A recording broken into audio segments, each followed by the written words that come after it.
বিশ্ব নেতাদের সবচেয়ে বড় আসর জাতিসংঘ সাধারণ পরিষদের অধিবেশন আনুষ্ঠানিকভাবে শুরু হয়েছে। স্থানীয় সময় মঙ্গলবার বিকেল ৩টায় নতুন সভাপতি জার্মানির প্রাক্তন পররাষ্ট্রমন্ত্রী অ্যানালিনা ব্যারবকের সভাপতিত্বে শুরু হয় ৮০তম অধিবেশন। উদ্বোধনী পর্বে বক্তব্য রাখেন জাতিসংঘের মহাসচিব অ্যান্তোনিও গুতেরেস। এবার উচ্চ পর্যায়ের সভার মধ্য দিয়ে ২২ সেপ্টেম্বর শুরু হবে জাতিসংঘের ৮০তম বার্ষিকী উদযাপনের অনুষ্ঠান। পরদিন ২৩ সেপ্টেম্বর থেকে বিভিন্ন দেশের রাষ্ট্র ও সরকার প্রধানরা সাধারণ বিতর্কে অংশ নেবেন। ওই দিন রেওয়াজ অনুযায়ী প্রথম বক্তৃতা করবেন ব্রাজিলের president Luiz Inacio Lula da Silva. এরপরই ভাষণ দেবেন স্বাগতিক দেশ যুক্তরাষ্ট্রের প্রেসিডেন্ট ডোনাল্ড ট্রাম্প। ২৬ সেপ্টেম্বর সাধারণ পরিষদের অধিবেশনে প্রধান উপদেষ্টা ডক্টর মোহাম্মদ ইউনূসের ভাষণ দেওয়ার কথা রয়েছে।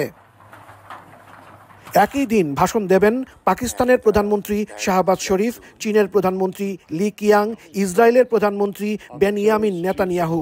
তবে এবারও অধিবেশনে যোগ দিচ্ছেন না রাশিয়ার প্রেসিডেন্ট ভ্লাদিমির পুতিন ও চীনা প্রেসিডেন্ট শি জিনপিং। ভারতের প্রধানমন্ত্রী নরেন্দ্র মোদিও যোগ দিচ্ছেন না অধিবেশনে। জাতিসংঘের এবারের অধিবেশনের প্রতিপাদ্য better together 80 years and more for peace, development and human rights।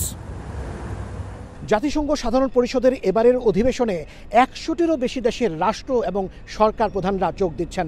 ধারণা করা হচ্ছে এবারের অধিবেশনে ফিলিস্তিনকে স্বাধীন রাষ্ট্র হিসেবে স্বীকৃতি দেয়া, গাজায় ইসরায়েলি বাহিনীর আগ্রাসন এবং রাশিয়া ইউক্রেন যুদ্ধ বন্ধ ইস্যুটি সবচেয়ে বেশি গুরুত্ব পাবে। হাসানুজ্জামান সাকি, সময় সংবাদ, জাতিসংঘ সদর দপ্তর, নিউ ইয়র্ক।